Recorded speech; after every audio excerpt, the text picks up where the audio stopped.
Whiskies is probably the most powerful and unique drink that's ever made. I say that because it's not just the passion and the love behind the product, but every single malt whiskey is different. So it expresses the distillery, it expresses the ingredients, the barrels, the style that we want to make. Single malt whiskey is single distillery and malted barley only, but it's way more complex than that. And whether it's light or heavy or peaty or not, whether you're citrusy or so, it's a hugely broad drink made of 3 simple ingredients. So I'm Stuart McIntosh, and along with my wife Naomi, I'm co-founder, owner and distiller here at Son Distillery. So I say whiskey is beer made better, right? So it's barley, yeast and water, and then we add in the magic of a barrel, and that's what gives you whiskey. I'm Naomi McIntosh, co-owner, founder and distiller here at Son Distillery. The magic of whiskey is that we are drinking whiskey that has been made like this for hundreds of years. So it is a very simple barley, yeast and water. Those ingredients have always been around. So we are drinking the same recipe that was drunk through time. It's an endless journey that you can jump on board at any time, and some you'll like, some you won't, but it becomes this really focal drink between people and then between friends and family and generations. We always say this distillery was really a meeting of sort of fate and chance, really, and then I guess risk and a bit of passion. There was a whiskey competition now 11 years ago, and which we won. There was a 25 word or less competition of why we should go to Scotland. And so beautifully articulate words, I think, were that my grandparents passed the love of whiskey through my parents to me, and I want to make sure my children pass them to their children. That 25 words really became the foundation statement to the distillery. So going overseas, looking at the science, at the technology behind it, the history, the whole, and really starting to realise that the concept behind whiskey is not rocket science. And so when I came back, Naomi and I set up a test bed, and we started creating some very good whiskey, and it was then a leap of faith. We got to the point where this is incredible whiskey we're making here. What happens if we go commercial with it? But it really was a leap of faith saying, what if we jumped onto this concept and ran it full time? So we were lucky. We were able to have a chat with some of the heads of the industry, and we went, okay, and we can do this. And we also had the scale and the quality that we needed. So we then built the company around those principles of high quality, high consistency and price-driven whiskies. So obviously we had the test bed, and the first few whiskies that we were making in our test bed whiskey weren't exactly what we had thought that we were going to produce. So I put on my science hat, we made a few tweaks, we changed the process a little bit, and then we came up with a whiskey that we actually really loved. Tasted our first whiskey that we put to bottle, was an amazing experience.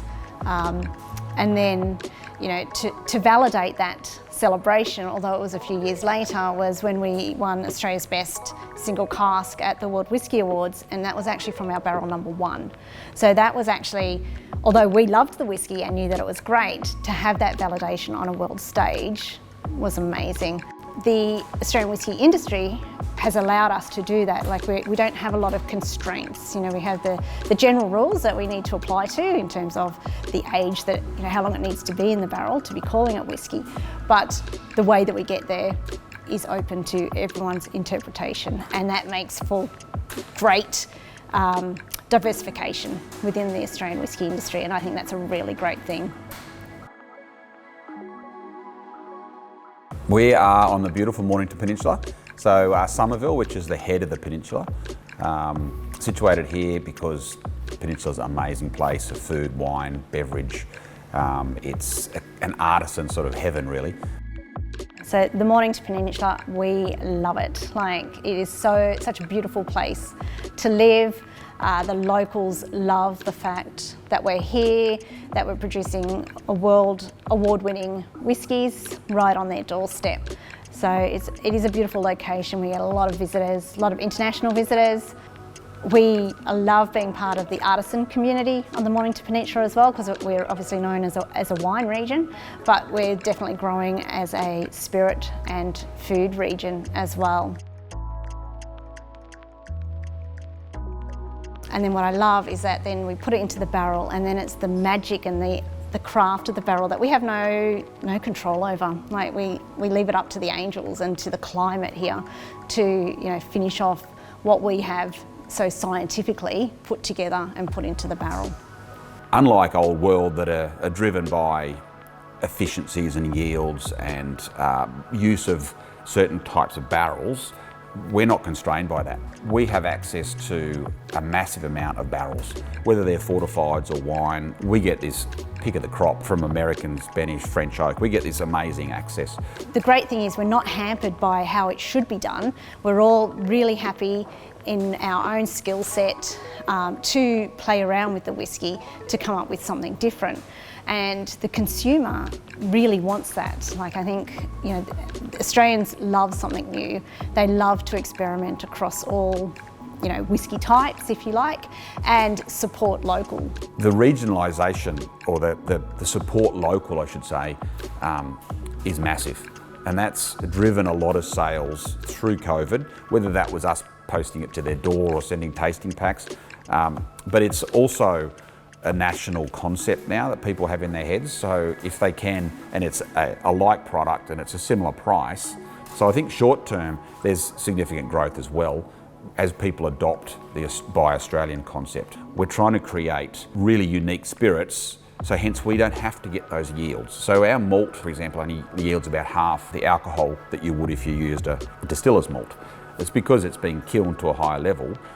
It changes the malt massively. So we're getting toffees and we're getting sort of baked flavours. We're getting incredible notes. So it's about the handmade, it's inefficient malts, it's about the wine barrels. We're not constrained by history or by style or type. So, we arguably make 4 different regions in the one distillery. We have a great place in the world, and like I said, we follow great wine, we get great whiskey, and that's starting to penetrate both Australia and obviously globally as well. The long term is, I think you're going to see significant quantities of Australian single malt whiskey, which is your go-to Vegemite. Like, it's that kind of, imagine that's what you'll get. Right through to the handcrafted stuff, and then you're going to see your internationals. Just assume you're going to see a larger quantity of Scotch, because there's so much of it. So I think that's long term. Short term, getting to that point is going to be the challenge.